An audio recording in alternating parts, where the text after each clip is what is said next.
Thanksgiving at the Melvin Charniak home was supposed to be simple this year, quiet, intimate, and free from the usual bustle of extended family.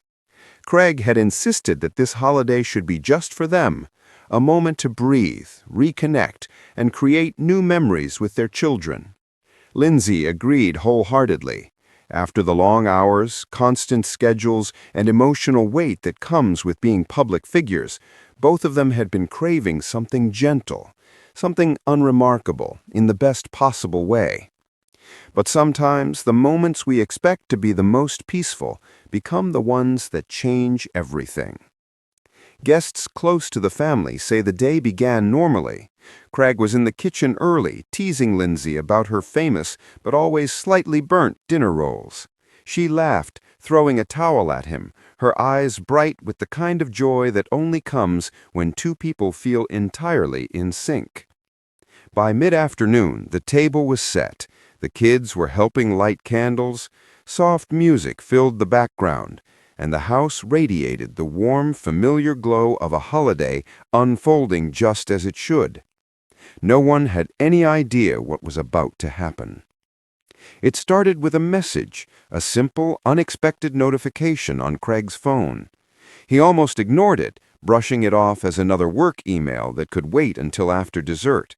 But something, instinct, intuition, maybe fate, made him open it. And within seconds, everything changed. Witnesses say Craig's face drained of color. His shoulders stiffened. His breath caught in his throat as he stared at the message, reading it again and again as though hoping the words would rearrange themselves into something less devastating. Lindsay noticed instantly. Her voice softened as she asked, "Craig, what is it?" But he didn't answer at first. He simply handed her the phone with trembling fingers. Whatever she read, it struck her like a physical blow. She let out a quiet, broken exhale, the kind of sound that instantly shifts the entire atmosphere of a room. Her eyes filled, her hand lifted to her mouth, and the gentle peace of Thanksgiving evaporated in an instant. The children, sensing something was wrong, grew silent. Craig quickly guided them into the living room, turning on a movie to keep their minds occupied. But even with the sound of cartoon voices filling the space, a heaviness settled over the home. When Craig returned to the dining room, Lindsay was gripping the edge of the table, tears slipping down her cheeks despite her attempts to stay composed. Witnesses say she kept whispering, "This can't be happening. Not today. Not like this." The message contained news neither of them were prepared for. A sudden crisis involving a loved one, someone they both cared deeply for. It was urgent, frightening, and demanded immediate action.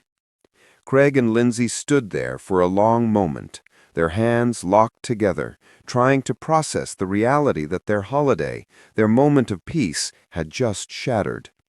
But what followed was a testament to their bond. Instead of panicking, Lindsay steadied herself. She wiped her tears, took a deep breath, and began making calls with a quiet determination. Craig, usually the rock in every situation, looked shaken, but Lindsay became her anchor, guiding him, grounding him, reminding him that they would face whatever came next together. Their closest friends later said it was one of the most emotional scenes they'd ever witnessed. Lindsay, poised yet vulnerable, her voice cracking as she relayed the situation to family members. Craig pacing the room with his hands on his hips, fighting to maintain his composure. And the soft glow of Thanksgiving candles flickering around them, as if the house itself was holding its breath. As darkness settled outside, Craig realized he needed to leave immediately to handle the crisis. He hugged the children tightly, whispering reassurances that he hoped were true. Lindsay stood by the door, holding his coat, her eyes glossy but strong. Before he left, he pulled her into his arms. They stayed like that for a long time, a moment of heartbreak suspended in silence. Witnesses said Lindsay whispered, "Please be careful." And Craig answered, "I'll call you the second I know anything." As he drove away, Lindsay remained on the porch, watching the tail lights vanish into the night. And when he was gone, she finally allowed herself to break, sinking against the doorframe, tears falling freely in the cold air. But even through the pain, one truth stood out. This Thanksgiving became the hardest of their lives, but it also revealed a love, a resilience, and a unity between Craig and Lindsay that nothing could break.